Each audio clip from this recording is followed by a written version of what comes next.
Howdy everyone, it's me once again, the one and only Kylo Ren. And today, as you can see, I'm still continuing my Disney movie marathon, where I'll just talk about various subject matters when it comes to the company, whether it's their theme parks, films, documentaries, programs, TV shows, merchandising maybe? I don't know. Whatever the case may be.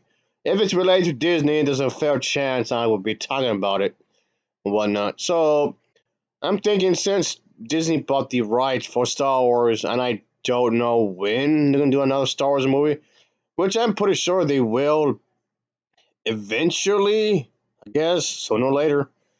Because I highly doubt this entire thing, at least in regards to Disney anyway, is just gonna end with Rise of Skywalker. I highly doubt that. But anyway, moreover, I'm thinking since they own the rights now, I'll just do a ranking video. It'll sit tight because this is gonna be. Yeah, sit tight, folks. This will be a lengthy video. So whoever you are, like I was saying, much appreciated. Thank you very much, whoever is watching this right now. So I guess this will be from the absolute worst, shitty of the shit, the most god awful Star Wars film, down to the best. So if anything, from worst to best. There's a lot of these movies. There's a lot. Which is why I was kind of hesitant on doing this because there's a lot of these movies, and that's not even including the TV shows, and there's a lot of those as well. So all right. With that being said, let's just go into it, shall we? So here we go. All right. To be fair, I'm kind of cheating in this one because I have not reviewed this one as yet. I have not stored up the courage to review this cluster of a turd just yet. I guess. Well, no, I've been kind of busy, if anything, with other stuff. But I guess I'll review this whenever I have the chance. I guess I mean, holy hell. The plot. I don't know. I'm not quite sure what the story is in regard of this thing. Because it feels so padded. There's some singing involved for some reason, and this is yeah something with the Wookiees holiday special and Chewie is doing. Chewie's family, I mean, is up to something, and I don't know. What do you mean? Okay, I'm guessing this is supposed to take place at some point in the original trilogy.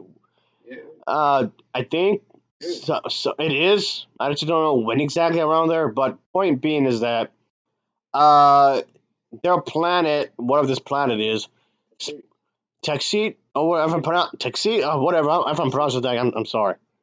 Uh, uh, Whatever. But the home planet is on a heavy occupation with the I get the Baggage Empire. Where's it? It's on an occupation with the and you do see the stormtroopers. By the way, the stormtroopers do make a brief appearance on here for a little bit, and because Han Solo is doing a thing as well in here, folks. But yeah, Texi. Again, I'm sorry if I'm mispronouncing that, but that's what this story takes place in. But they're just acting like as if they're just chilling, like nothing's going on. So yeah, the tone is all over the place. I much rather have a serious dairy case. I much rather be shitting all over the place than watch this movie. I much rather be vomiting right now than talk about this movie some more. Is that god awful? It's definitely the worst Star Wars film ever made. It was quickly made, and you can tell it was really quickly made. Like they had no time really, like they were rushing it. Why? I don't know. Whatever. Moving on. Damn it, Mr. Monkey. How many times do I have to tell you I'm not gonna buy this crap? Seriously, you always do this to me. Leave me the hell alone. And alright. Oh yeah, I swear. Mr. Monkey, he's a serious boss. Like, whatever, man. Let's just move on down this and just get it over with, I guess you can say. And yeah. Speak of horseshit. Yeah, this one. The Battle of Endor, folks. Yeah, this one was definitely dreadful. super kid friendly, that's for sure. And really boring, I guess you can say. Yeah, there's this army that's been led by this individual, and but yeah, they go to this Ewok village to attack, and one of the parents and the brother of this individual of this character all die in the attack. But of course, there's also this little kid and this girl or whatever, and they are not interested in whatsoever. They're really underdeveloped in a lot of ways and whatnot. And I don't get as to why they're trying to make this extremely uh, family friendly kind of a thing. It was supposed to be set in the Star Wars universe at some point, of course, like the other one I just got to mentioning, of course. But yeah, and but I didn't get why this was done. Like some, I mean, to appear to the truth, I guess, to have this sort of event, it's also really padded. And judging from the timeline that this is supposed to be taking place in, you would think it's basically an imperial army from the Empire. It's under their control. So how is that these characters are just walking around all casually and whatnot? It doesn't make any sense. Oh boy, just again, why did they insist trying to make these more family friendly and whatnot with this young boy and this little girl trying to have this big adventure and whatnot? That's basically what this is about. It's just them focusing on these two human characters to make sure that they would survive. Though honestly, I would have watched this once. I didn't know this movie even existed before I went to Disney Plus and where I found it. And I had some I've seen some vague images of this movie, like posters and stuff. I just thought, no, this couldn't be real. This looked way too stupid to be a Star Wars movie. But then again, we have Jar Jar Binks, so there you go. So yeah, the movie does exist. It is actually real. What a crack load of shit this was. Because nothing really makes any sense, like at all. Not even within the context of the Star Wars expanded universe. Oh, whatever. Moving on. There's also this thing called Return of the Ewok, which had its production never really completed, really. So I don't know if that counts. But yeah, I can't find much about this really. And from what I can see, it looks really, really, really, really, really, really stupid. And it was supposed to be a or promote promote piece, I guess you would say. It was supposed to be a real help with the promotion of Return of the Jedi, I guess you would say. But no, it looks stupid. Ugh. And also, oh, Mr. Monkey, you primate. I mean, really, go and get. Uh, Seriously, why are you spazzing out for? What is wrong with you? Ah. Anyway, let's go back to this rhino feces, fecal matter, or what do you want to call it? This dog shit. And again, yes, this takes place around the timeline of the original trilogy again. So yeah, pretty much again centered around these two kids, of course.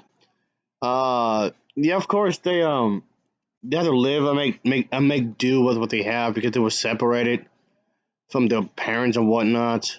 So of course they have to have this grand adventure.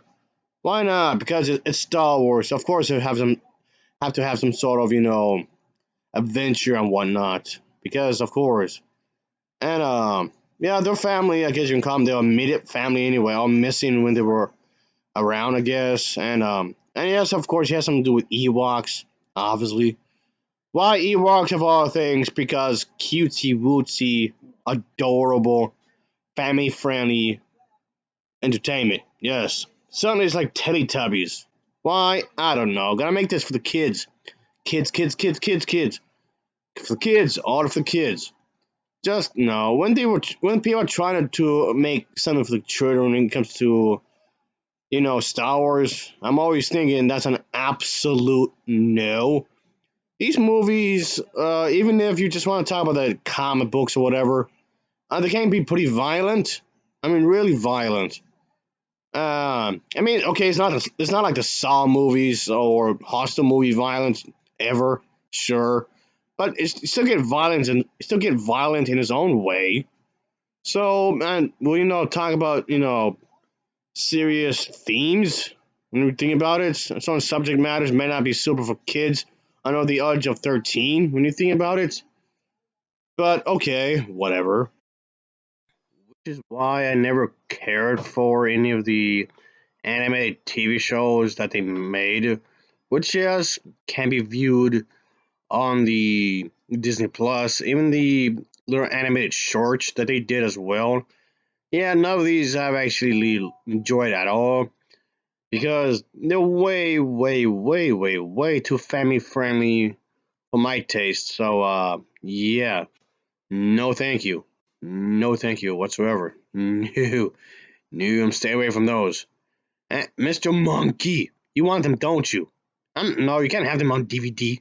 No, not Blu-ray either. No, you get a job, okay? Oh yeah, Mr. Monkey is also not getting the movie. I just got to mention that. No, you're not getting the movie either. Just absolutely no. I still have a lot to go through, man. Come on, let me be here. Uh, anyway.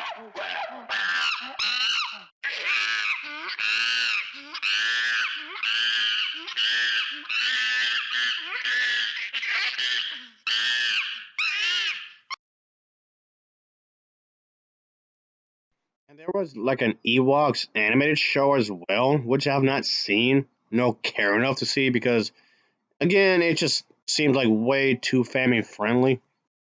All right, let's just wrap things up, I guess you could say, because it's still got a lot to talk about. Still have quite a bit to talk about, folks. So, all right, fair warning here. I know there's gonna be a different opinion when it comes to a lot of people because a lot of people did enjoy this movie. But then again, I'm the type of person to watch anti. Make that of you will. So whatever. Anyway, Star Wars Episode 3, we've into the Sith. Yeah, this movie's a big part of garbage. I don't know why a lot of people liked it, but there you go. A lot of people did say that this was a massive improvement over the previous two, even though it's basically the same movie over and over and over and over and over again. How's that to George Lucas keeps messing up and he gets praised for it, but the other times he didn't. What? But my major problem is, of course, is the story itself. While yes, this is more mature compared to the others I just talked about, I'll give it that. It's a lot more darker, but it's still a bad movie. This is supposed to be where young Anakin Skywalker finally turned to the dark side, and it just seemed like all hope is lost or whatever. And everything's doomed, of course. Obi-Wan is trying to help him out, and Obi-Wan feels betrayed because he's going on the side that's not supposed to belong to, like whatsoever. But yeah, he felt Obi-Wan feels like he failed Anakin because he was supposed to train him or whatever. It's like they were the best of friends. It's like they were family. I mean, okay, they weren't related, but still, it just felt like they had this deep bond because they knew each other for such a long time. And yeah, there was a sense of betrayal on both ends, I guess you can say. And okay, you have the idea there. There's some good ideas in these movies, but if anything, my biggest criticism is the execution. Oh boy, just come on. Yeah, I need to get away from all this somehow. What was that, Mr. Monkey? Really? Why you keep pestering me, man? Uh, you are so annoying. I mean, really, get a life. Anyway, Star Wars the Clone Wars. Yes, of course, it's supposed to be taking place between Episode 3 and Episode 2. And of course, it's also acting like a sequel to the animated series when you think about it. But basically, it's centered around the idea that there are these Jedi characters, of course, and they pretty much struggle to maintain order and want to restore peace as more and more systems are basically falling prey to the forces of the dark side as the Galactic Republic slips further and further under the sway of the Separatists and this seemingly never-ending battle. And of course, Anakin Skywalker and Padme learn that let's just say things can become a bit complicated, I guess, whatnot, or whatever. Not that I really care, really, because this still has massive plot holes like the other prequels do. The prequel trilogy, I mean, to be more specific here. But yeah, again, they just came off like it was trying to appeal to the kids again. Make sure if it gets, even if it gets violent, but it has not. It has to be like goofy violence. Oopsie. It has to be done in such a way that it will diminish the impact of the violent scenes, if any. I guess you can say. Just make sure that the parents who may be watching may not get offended. Ugh, man, just no. Why? Why does this need to exist? More Clone War stuff. Lots. If you notice, there's lots of Clone War stuff going on. Clone this, clone that, yada yada, whatever. I don't care. Whatever. Christ Almighty, you again, Mr. Monkey. I mean, really, you mean to tell me you have nothing else to do? Like, absolutely nothing else to do? Okay, let me move on from this. What the hell, man? You're irritating. Ah. Oh yeah, speaking of clones and all that jazz, Star Wars Episode 2: Attack of the Clones. The story of this, I don't know, is it's confusing. There's like a lot going on. There's like some sort of I don't know, basically from this terrible written plot, if you don't call it that. This was around the fact that senators can't fall in love because the plot said so. Even though this was never really a thing before nor after these movies, so I don't get it. It's sort of like it's like a forbidden love thing going on here, like a Romeo Juliet kind of a thing. I'm pretty sure a lot of you are familiar with that story, Romeo and Juliet. That's like the best description I can think of at the moment. It's basically that you're not supposed to be together. They're from two different parts of society. One's a Jedi and one's a senator. You can't be together. You can't do this kind of thing. It has to be done in secret, I guess you can say. And of course, politics are involved. What can you do to take care of them? This kind of a thing where people don't agree. And there's obvious signs that Anakin Skywalker wants to basically run a dictatorship, but Padme wants to stay with him anyway, despite the fact that she wants to use diplomacy. You realize that those two things are completely contradictory, right? That doesn't make a whole lot of sense. But then again, I'm talking about a prequel trilogy, so of course nothing's gonna make sense. Obviously. Why does the romance have to be a big no-no? I don't get it. This feels like it's just a contrived way to have romance be a big no-no and just to create conflict. Therefore, drama. It's like it's just there just to create conflict. That's it. It serves no purpose just to have conflict for its own sake. Just to do it. And just it makes you feel artificial. It makes you feel really, really artificial when you think about it. Of course, like the other movies I spoke about, the dialogue is really bad, the acting is rather wooden, and the CGI is terrible. Of course, it looks like a big cartoon kind of a thing. Ugh, Christ, I just know why. Why was this greenlit? I don't get it. Monkey. Seriously, why do you have to be such an asshole? Leave me alone. Go away. Alright, okay, probably the least bad of the prequel trilogy, but still pretty god awful. Star Wars Episode 1: The Phantom Menace. This is easily the most boring one, really sleep inducing. And the plot for this one is about um um something about the Queen, and then there was the whole thing with taxes. Uh, I don't know, the Gungans were gonna be under attack too, I guess, by the bad people for some reason. And then there was like this whole bit where the pod racing, and then like the whole slave bit on the one planet, and then Qui-Gon takes Anakin, little young Anakin, and was gonna train him or something, and something about the I don't know, like he's the chosen one of some kind. I don't know. Something about some sort of prophecy or whatever. I don't know.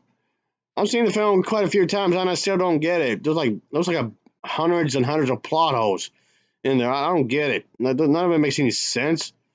Like at all. Wooden acting again. Bad dialogue. And just I don't know. Like I said, if anything, it was just boring, really, really absurdly boring. It put me to sleep. I guess he must have done something right because he put me to sleep. So then use it as a sleep medication if I have some sort of trouble going to bed at night. So that's the thing. So I really can't get invested in this. Not even on an emotional level. I'm not. It's not even one of those movies that you could just turn your brain off and just watch the action. Because it doesn't go. It doesn't do that because it really tries to be political, which I'm fine with. But it just none of it works. And also, Mr. Monkey, you again? I need to teach you a lesson, man. You know, you can't be around, hanging around me a lot. Get a life or something. Get a job. Get an education. There you go. Knocked your ass out. Anyway, speaking of prequels, Han Solo. Yeah, this one was decent. It's basically centered around in Han Solo, of course. You know, during his younger years, he's struggling, of course. He meets up with Chewbacca, and there's like a whole love story bit kind of a thing going on. And but yeah, of course, there's lots of references to the original trilogy. Yep, again. So there's lots of reference. Of course, there's a whole bit with the Empire. Yeah, at this point, this has gotten a good grip, I guess you can say. And people, people are scared and everything. I guess understandably so, because they are pretty strong when you think about it at this point. So it does make sense in that regard. But of course, Han Solo would team with this other guy because some illegal stuff and whatnot. And of course, he has to make money somehow. He's not like he could apply to any job given his circumstance. I guess you can say. He has to do the legal, a lot of the legal shit. Even though I kind of feel like the film, if I have to criticize it, is that I do feel like that the film did glanced over a lot, and I do mean a lot of material. It really glanced over a lot of stuff. I mean, not that I'm expecting this to be like 100% faithful to the source material, because if it were, because this movie probably would have been 4 hours, 5 hours, or even 6 hours long if it was a bit more exact. But it still felt more glanced over. If you think about it, it still felt glanced over anyway. Oh yeah, and then again, another complaint is that I mean, if you've seen the movie, you know what I'm talking about. There's this one droid that helped the other guy to help him escape or whatever, and this one droid keep asking for freedom for droids, because droids are being enslaved or whatever. The organic overlords. Uh, Come on, you have to give me a new version of Jar Jar Binks here. Is that what it is? You trying to top his annoyance? Oh boy. Anyway, moving on from this. All right, Star Wars: The Last Jedi, as of course gonna be on here. It's probably my least favorite of the three films for the trilogy. It's by no means bad, but it has its moments of like, what the hell? Like for example, Princess Leia not wanting to get help in the first place, but then towards the end of the film, oh, now suddenly she needs help. Okay. Moments like that just comes off like it was just officially done just to create tension. Basically, this is just continuing the storyline from Star Wars: The Force Awakens, where Rey has to find a way to fight the Forced Order, and while trying to convince Luke to actually try to help out as well. But he's basically at this point of his life that where he feels he's beaten, in the sense that he just keeps fighting over and over again. It looks like he just can't catch a break like at all, which I guess it's understandable. I guess you would say, because that's all he's doing is fight, and fight, and fight some more. That's all he seems to be doing, and that's it. But I like no end in sight whatsoever. So yeah, okay, I can kind of get that, sure. But anyway, but yeah, this I have some complaints about this film, like I was saying a moment ago, of course. and it's definitely the longest. Oh well, at least one of the longest Star Wars films. So yeah, I feel it. I feel like the length of it is not justified. Not really. You know what I'm saying? And the Code of Odyssey had more, I guess, more of a story. I don't know. I don't know how to fix that. I don't know. The story itself, I guess, is fine, despite my complaints, I guess. But anyway, all right. Moving on from this, I have to bring up yet another prequel. Well, at least this one was really good. Rogue One. So yeah, this one definitely is it's really gloomy. And of course that's a good thing. So yeah, of course this seemed like it's like all hope is lost for these characters. Like when you think about it, the rebellion it's trying to stop the empire from getting stronger, and the rebellion does learn about the fact that there's an existence of a new super weapon, the Death Star, and but there's like a secret. There's a chance they could defeat it because there's inside of the machine there's a weakness built inside of it. There's a weakness and whatnot. That's built inside of this thing. So okay, there could be a way that could defeat it. But the only problem is that how can you let the other characters know? How can you let the other good guys, I guess the other team members know about this? And but of course, this proves to be rather complicated. To make it worse, is that not even the villains, yes, not even the villains aren't exactly getting along with each other. So yeah, that's uh that's definitely a problem there. Of course, that's definitely a problem, obviously. So yeah, this one really does attempt to have more of a story. I mean, it does have some pacing issues. Definitely that. It does some stuff like that. There's some pacing issues. There's some bits here and there that's a bit too slow for its own good. And but yeah, there's a few things that could have needed some work. That's definitely the case here. But yeah, I just thought I'll bring this up as well because I thought it was an overall good film. There's some flaws to it, sure, but not bad. It's definitely not horrible. It didn't piss me off like some of the other movies did. So it must have done something right, I guess you can say. So there's that. Yes. Before I press forward, I guess press further. I guess that's the way that's you should say it. Anyway, I know when it comes to the Disney Star Wars films, I know there's like a very mixed reaction. Okay, most of it's negative, but I like their Star Wars films for the most part. And yes, I know I'm probably gonna get some hate comments just because I like these a lot more than the prequel trilogy. Yes, I'm saying these films are a lot better than those films. I know some people would say it's the other way around, while others say that they're just as bad. Either way, I'm disagreeing with that because I think they're actually better. Perfect? No. Still better. Anyway, with that being said, let's just get into it, shall we? Again, I guess. Anyway, Star Wars The Force Awakens. And this is probably the first Star Wars film I've seen in theaters in a long time, of course. And yeah, I enjoyed it. Of course, it's going to center around the idea the Force Order. It's going to really find a strength. It's taking place 30 years after Return of the Jedi. And of course, Ray and Ray's this individual is from this planet. She doesn't know about her parents, and not, at least not much of it really. Of course, she's like a scavenger. I guess that's the best way to call her, a scavenger. And she has to find a way to make a living in some sort of way, of course, because she's on her own. However, the thing is that she stumbles upon this little droid, of course. And again, there's so many references to again the original trilogy. It's got all over the place. Not 100% the same, but it's there. But anyway, of course, there's also Finn and Poe, who also became major players in the story because Finn is supposed to be this rogue stormtrooper who turned good because he has a conscience, I guess you can say, all of a sudden.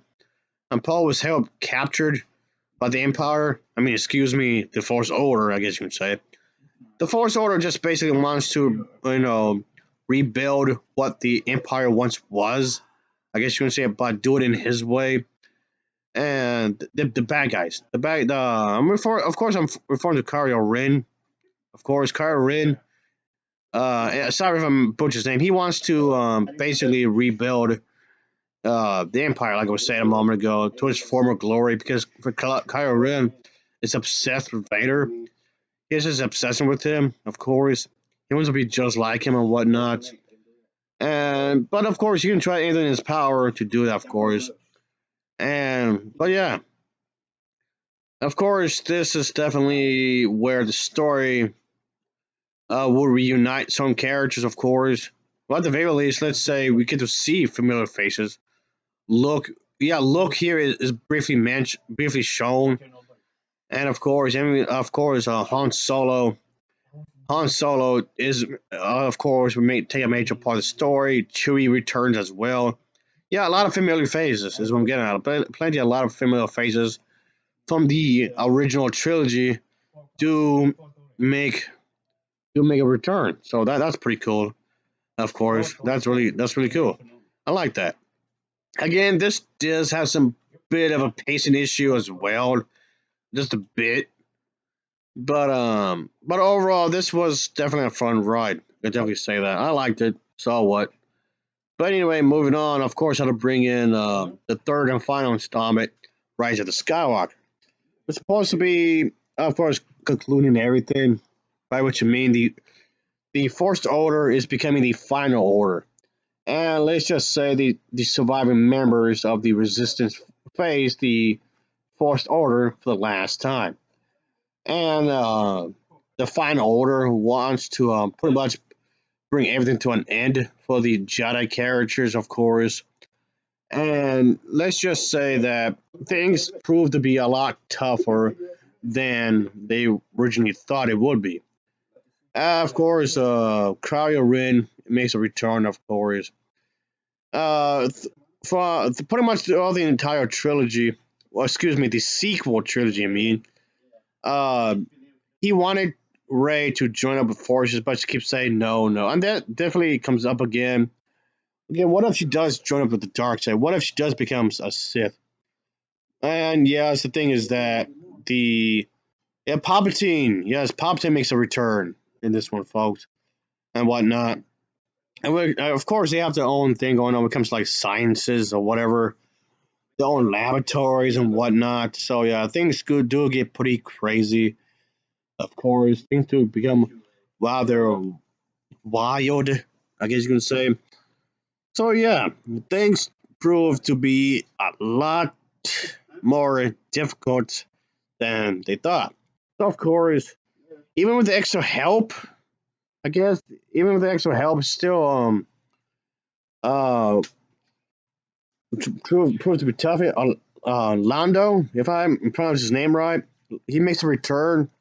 So, but yeah, Finn does realize that there are other stormtroopers out there just like him that were kidnapped real young and brainwashed by the First Order. And yeah, that becomes a part of the story, of course. Paul makes a return, of course, and whatnot. Yeah, we get to learn more about his backstory. Same with Ray, of course. And but yeah, when it comes to our parents and whatnot, so okay, I guess that's something, of course. Basically, trying to tie up the whole thing, of course, to make sure everything's is completed, once and for all. I guess you can say, and that's good. That's definitely a good thing, of course. But yeah, all right. Moving on from this is that okay, now going to the original trilogy. Seems I keep bringing this up. Okay, Return of the Jedi, which often is viewed as the weakest one, which I have to disagree with. It might have its problems, sure, but I'm not going to say it's the worst, yeah, by any means. But yeah, this of course is definitely the characters are going through their own struggle and whatnot. Luke Skywalker, have to battle Boba the Hutt, Vader, and of course he has to help the Rebel Alliance and take care of the Empire. Han Solo is doing his thing along with Princess Leia. They continue to I guess the storyline comes to being in love or whatever. And yeah, basic conclusion to the original trilogy. He has Ewoks again with the Ewoks. Oh boy, like we were saying way earlier, the Ewoks. Well, at least in this movie, they're not as annoying. I guess you can say. Sure, they're not as annoying, I suppose. But still, like holy hell. But yeah, they have their own thing going on. They have to basically take care of the dark side and defeat the evil emperor. Yes, of course, I'm referring to Palpatine, of course. But yeah, they have to do their own thing, of course, obviously, and make sure everybody is safe once and for all. At least for a little while. At least for a good while, anyway. Okay, anyway, now I'm bringing up A New Hope. Yep, the one film that started the original trilogy. Well, Luke is basically this farm boy. He, of course, he wants more out of life, and but yeah, again, can you blame them? A lot of people do. But like the old saying goes, be careful what you wish for because you just might get it. And he does get it. He shows that his life's way more. It became way more than he ever could ever imagine. Because holy shit, he's able to go on this grand adventure. And of course, there's a whole bit with the Jedi training and whatnot. Owen Ben Kenobi, of course, is involved in this at least for a little while, I guess. I'm going to see Han Solo as this smuggler type of character, of course. So yeah, Jabba the Hutt and all that jazz. All these characters playing an important role, and of course the fact that uh, Han Solo and I guess you could say Luke on this rescue mission to save Princess Leia because her home planet has been destroyed, of course. While Han Solo is pretty reluctant because he's in it for his own needs, I guess you can say. And but yeah, this is definitely a startup for the original trilogy where you can see what they were trying to go at, of course. And good writing, good special effects, and it even still holds up to this very day. So that's definitely something, of course. All in all, this was a great start for a good trilogy. A really good trilogy, might add. Alright, last but not least, I'll bring up The Empire Strikes Back, which is often viewed as one of the best sequels ever made. For the start out, okay, let me just end this in a positive note, I guess you would say. And this is I mean, granted, you could describe this as a bridge to both movies, which of course is technically what it is. Luke Skywalker, Han Solo, Prince Leia, Chewbacca, R2D2, and all the characters, of course, are separated, which makes things a lot more complicated than they would be. And of course, the Imperial forces and the AT walkers on the ice planet Hoth. And yes, they're doing their own thing, of course. And yeah, it's not actually easy. They're under a lot of stress. If anything, you can consider this as probably the darkest chapter of the original trilogy. And you can definitely see that. So, excellent writing, great set designs. It has all the ingredients to make a perfect sequel. A lot of people view this to be a massive improvement over the original New Hope. And I can see why. Okay, this one has more, bigger, grander, louder. You know, all the like I said, all the ingredients of what you need to make a good sequel, a really good sequel. I guess in this case, a great sequel. So, when it comes to sequels, they're usually a hit or miss for me. Usually a miss. This definitely, holds up when it comes to sequels as to how you should make them.